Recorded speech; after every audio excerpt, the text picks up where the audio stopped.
सर्वेभ्यो नमो नमः। शमेषां सुरभारतीसमुपासकानां काव्यामृतम् इत्यस्मिन् आमुखपटले हार्दं स्वागतम् अभिनन्दनम् अभिवादनं च वर्तते। अद्य वयं किरातार्जुनीय ग्रन्थस्य विषये किञ्चित् चर्चामहे।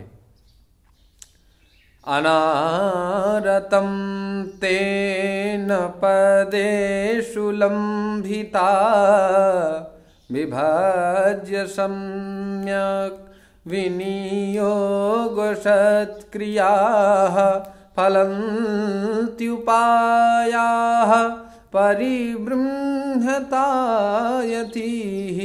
उपेत्य संघर्षमिवार्थसम्पदः उपेत्य संघर्षमिवार्थसम्पदः।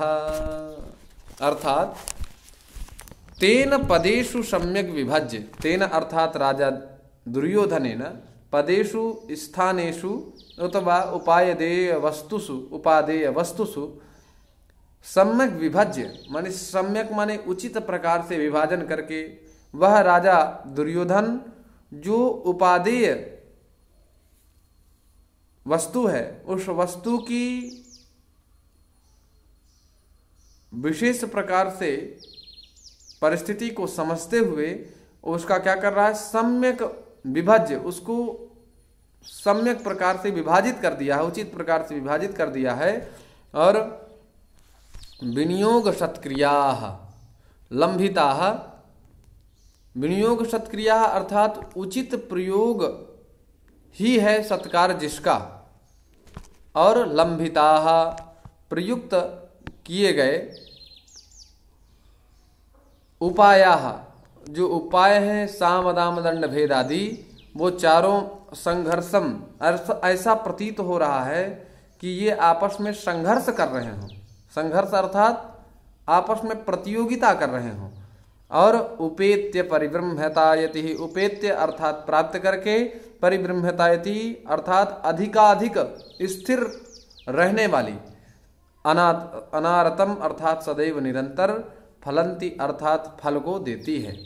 इस श्लोक का आशय यह है कि राजा युधिष्ठिर के पास जब वनेचर जाता है तो वनेचर बताता है कि साम दाम दंड भेद इत्यादि जो चारों प्रकार की नीतियां हैं उनका सम्यक परिपालन कर रहा है। तो बताते भी हैं कि वनेचर जी कि भैया वो पालन बस नहीं कर रहा है, उनके द्वारा तज्जन्य जो फल है वह फल भी वह प्राप्त कर रहा है। कैसे करे, अनारतम तेन पदेषु लंभिता, अनारतम अर्थात निरंतर वह विभिन्न प्रकार की वस्तुओं का और साम दाम दंड भेद इत्यादि नीतियों का उचित टाइम पे प्रयोग करने लगा है। और विभाज्य सम्यक विनियोग सत्क्रिया, और जो जिस नीति के लिए समुपयुक्त है उसको उसी नीति के अनुसार समझाता है। साम दाम दंड भेद इन नीतियों के द्वारा राज्य में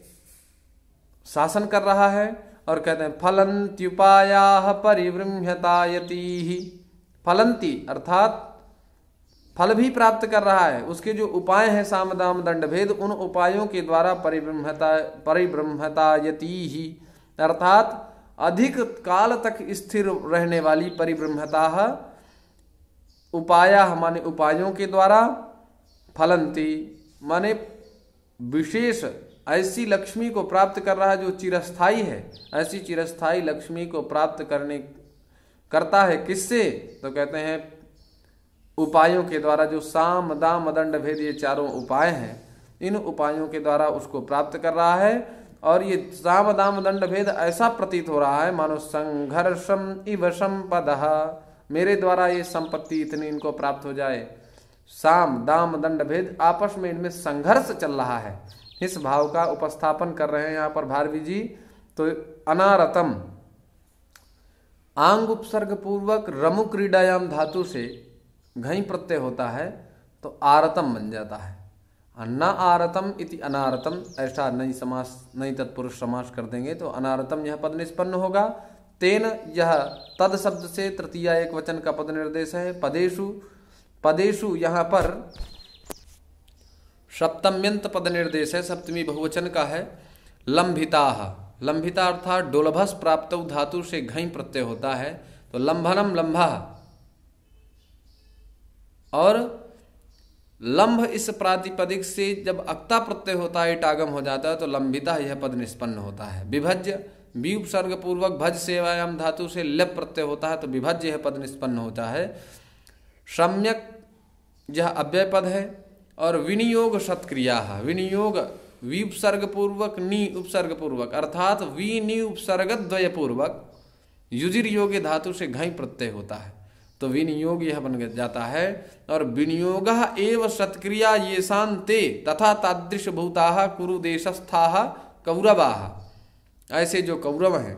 और फलंती, फल विसरणे धातु से या फिर फल निष्पत्तौ धातु से जो है प्रथम पुरुष लट लकार प्रथम पुरुष एक वचन में फलंती है पद निष्पन्न होता है। उपाया आप लोग जानते हैं प्रथमा बहुवचनांत पद निर्देश है, क्योंकि यहाँ पर उपसर्ग पूर्वक अयगतौ धातु से घई प्रत्यय होता है, तो उपाय निष्पन्न होता है। और उपसर्ग पूर्वक इणगतौ धातु से भी हम अच प्रत्यय कर देंगे अगर, तो भी उपाय यह पद निष्पन्न होता है। तो इसमें अच और घई दोनों प्रत्यय हैं, धातु भी प्रत्यावर्तित होगी, दोनों बदल जाएंगी। और परिब्रह्मता यति ही ये द्वितीयांत पद है। उपेत्य, उपसर्ग पूर्वक इणगतौ धातु से लेप हो जाएगा, तो उपेत्य बन जाएगा। संघर्ष, संघर्ष सम उपसर्ग पूर्वक घृष संघर्षे धातु से घई प्रत्यय हो जाएगा, तो संघर्ष बन जाएगा। समपदः, सम उपसर्ग पूर्वक पदगतौ धातु है, पदगतौ धातु से क्विप प्रत्यय हो जाएगा भाव में। और संपदः यह द्वितीय बहुवचनांत पद निष्पन्न होगा।